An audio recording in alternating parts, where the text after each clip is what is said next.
How a hospital HVAC system works. Welcome to this executive overview of how a hospital HVAC system works. In a hospital, heating, ventilation, and air conditioning is much more than comfort. It is clinical infrastructure, a major energy portfolio, and a 24-hour reliability obligation. Over the next 20 minutes, we will follow one connected system from the utility meter and central plant, through pipes and air handlers, all the way to the patient room. Along the way, we will connect the equipment to patient care, research, operating risk, energy performance, and the decisions leaders make. Hospital HVAC is clinical infrastructure. Hospital HVAC performs three jobs at the same time. First, it protects people by maintaining the ventilation, filtration, pressure relationships, temperature, and humidity required for each space. Those conditions support infection prevention and the safe use of clinical areas. Second, it enables care and research. Operating rooms, isolation rooms, laboratories, sterilization areas, pharmacies, imaging suites, and equipment rooms can all need different environmental controls. Third, it sustains operations around the clock by removing equipment heat, providing basic comfort, and keeping the campus usable as outdoor conditions change. Here is the important point. The requirements are space-specific. An adjustment that feels reasonable in an office may be inappropriate in a procedure room or laboratory. Comfort responses must still preserve minimum airflow, directional pressure, humidity limits, and other approved requirements. That is why hospital HVAC decisions must follow the adopted code, the approved design, the clinical program, and an operational risk assessment. When evaluating a change, ask three questions. What does this room need? What systems upstream support it? And how will we verify the result? Clinical requirements, not comfort alone, govern how the system operates.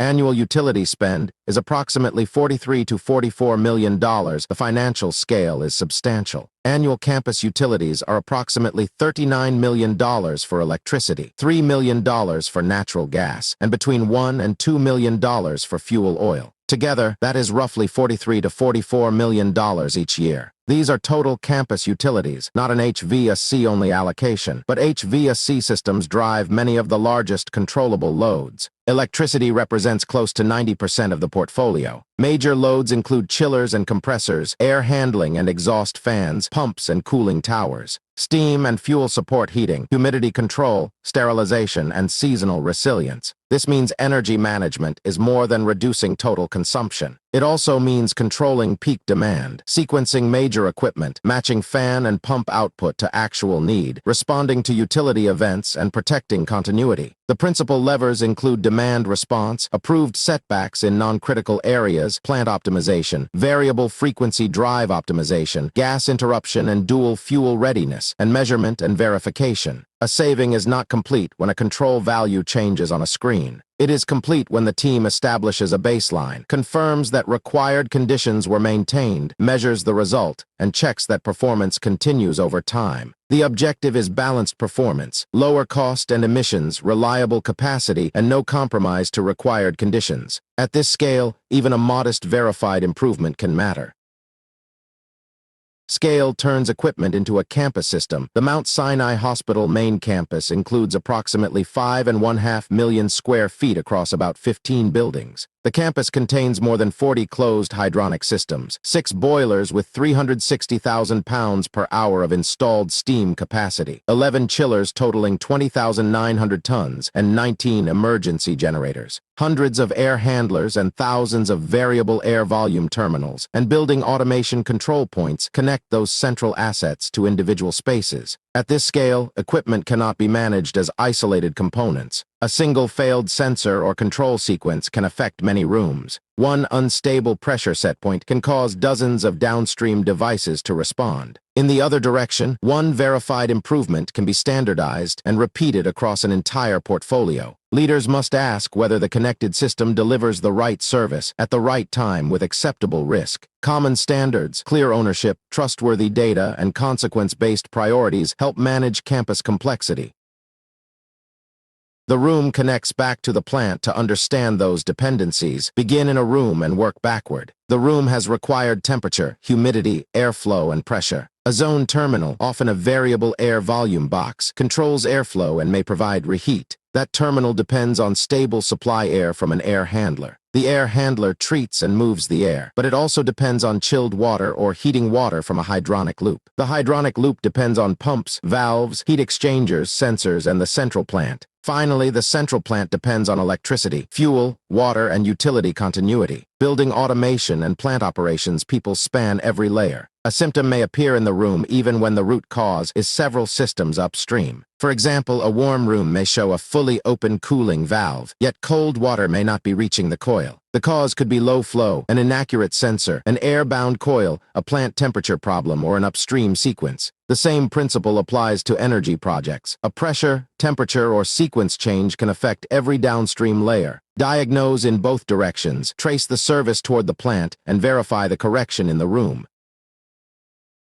How the campus produces steam. The steam system is both a water cycle and an energy cycle. The campus has 6 boilers with 360,000 pounds per hour of installed capacity and an approximately 125 psig steam header. The process begins with makeup water. It is softened to remove hardness that could contribute to scale. The planned dealkalizer sits after the softeners and before the feed water receiver and deaerator. Its specific purpose is to reduce feed water alkalinity. Returned condensate then blends with treated makeup water. That hot condensate is valuable because it carries water, treatment, and energy that the campus has already purchased. The deaerator heats the combined feed water and removes dissolved gases that can contribute to corrosion. An economizer recovers useful heat from boiler flue gas. The boilers then transfer fuel energy into the water and produce steam. From the header, steam can serve heating, humidification, sterilization, and steam turbine chillers. At each use, it gives up energy and condenses. The return system brings as much condensate as practical back to the plant, reducing cold makeup water, treatment, and additional heating. Steam performance therefore depends on more than boiler efficiency. Steam traps, pressure control, insulation, condensate return, water chemistry, blowdown, and metering all influence energy use, water use, and equipment life. The dealkalizer is a targeted improvement. By lowering feed water alkalinity, it can reduce carbon dioxide formation, low pH corrosion risk, and chemical demand. The team should establish a baseline, commission the equipment, and then trend condensate pH, corrosion indicators, treatment use, blowdown, water consumption, and fuel. We should not promise a savings figure before the result has been measured.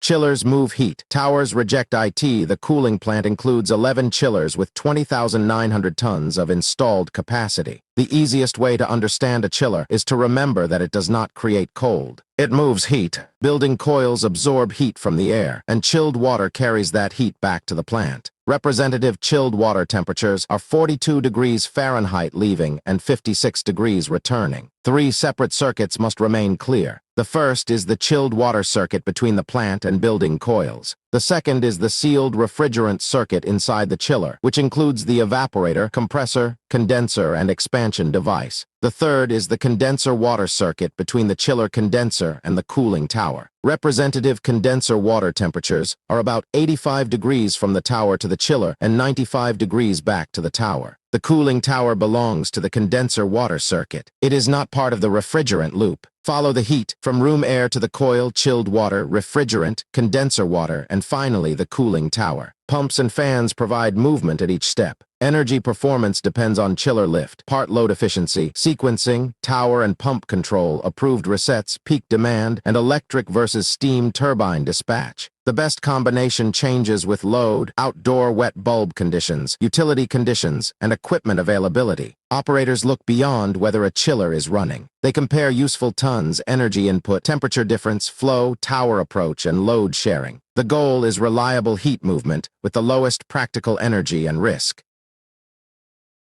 Hydronic loops carry energy across campus. More than 40 closed hydronic systems carry heating and cooling energy throughout the campus. They include chilled water, heating water, dual temperature, and specialty laboratory loops. Heat exchangers transfer energy between plant and building systems while keeping their fluids separate. Pumps, often controlled by variable frequency drives, move the amount of water the system needs. Building coils deliver heating or cooling, and the return temperature and flow help show whether useful energy was transferred. A closed loop recirculates treated water. Expansion control accommodates volume changes, and air removal helps pumps and coils operate correctly. Condenser water is different. It is open to the atmosphere at the cooling tower and needs dedicated treatment, monitoring, makeup water, and maintenance. Across both systems, performance depends on pumps, heat exchangers, valves, strainers, sensors, expansion control, water quality, and useful delta T. A failed valve or sensor can force equipment to work harder without improving the room. Low delta T can warn that the system is moving too much water for the heat transferred. A practical review checks pump flow and pressure, valve response, clear strainers and coils, sensor accuracy, and the temperature delivered at critical loads. AIR handler's condition and move. AIR, the air handler, is the bridge between central plant capacity and the occupied space. A typical arrangement mixes outdoor and return air, removes particles through staged filtration, preheats when needed to protect coils and temper cold air, cools and dehumidifies, adds moisture where required, and uses a variable speed supply fan to deliver conditioned air. Think of the process as a sequence. Dampers establish the approved outdoor and return air mixture. Filters remove particles. Heating and cooling coils adjust temperature, and the cooling coil may also remove moisture. A humidifier can add moisture when required. The supply fan creates the airflow and pressure needed downstream. 3 controls determine the result. Dampers set the air mixture, valves set coil capacity, and the fan drive sets airflow and pressure. Sensors verify the commands. Not every air handler contains every component. Critical systems may use 100% outdoor air, additional filtration, dedicated exhaust, or specialized redundancy. The air handler must create stable supply conditions so zone controls can maintain comfort and clinical requirements.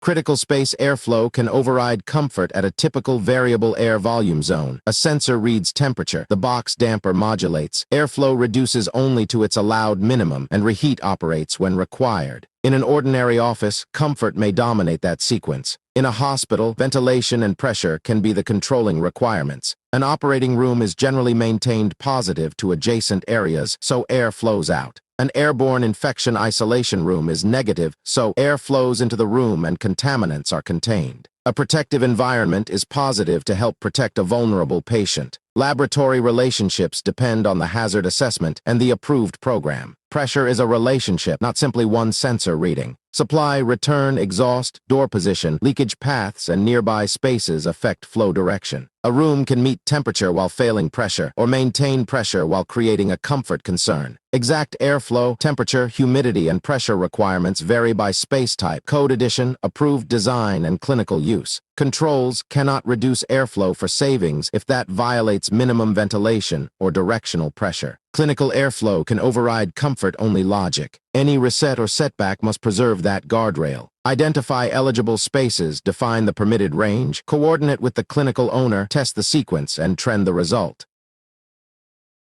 The building automation system coordinates the system. The control loop has 4 parts. First, sense temperature, humidity, pressure, airflow, and equipment status. Second, decide by applying set points, sequences, schedules, resets, staging, and alarms. Third, act by commanding valves, dampers, variable frequency drives, starts, stops, and equipment staging. Fourth, verify through trends, field checks, calibration, and measured outcomes. For example, a duct pressure sensor reports low pressure, so the controller increases fan speed. If the sensor is accurate, that may be correct. If it has drifted low, the same response wastes energy and may create excess pressure. The software followed its instructions, but the input was wrong. Verification closes the feedback loop. A command on a screen does not prove that a damper moved, that a valve delivered capacity, or that a room received the intended airflow. A sophisticated sequence cannot overcome a failed actuator or an unverified command. At campus scale, useful alarms, trend review, change control, and field verification are essential reliability and financial controls. Automation helps people see and coordinate the system. It does not replace operating knowledge, maintenance, or direct observation. One failed component can propagate downstream. Consider a simple failure chain. A sensor drifts, fails, or loses calibration. The controller receives a bad input and calculates the wrong response. A valve, damper, variable frequency drive, or piece of equipment follows that command. The room then drifts in temperature, humidity, airflow, or pressure. The impact can reach patient care, research programs, occupant comfort, utility use, and staff workload. The visible symptom may be far from the root cause. Clinical rooms can become unavailable, research can be interrupted, and plant operations may face alarms, call-ins, and emergency response. Simultaneous heating and cooling or excess speed can also increase utility cost. A leaking cooling valve can overcool the air while downstream reheat corrects the temperature. The room may look normal, but the system is paying to cool and heat at the same time. If trends show only room temperature, the failure can remain hidden. Teams therefore look for leading indicators, including sensor comparisons, command versus feedback, valve and damper position, equipment speed, temperatures, alarms, and repeated daily patterns. Major equipment can be healthy while the overall system performs incorrectly. Calibration, functional testing, trends, and commissioning reveal whether the connected sequence works.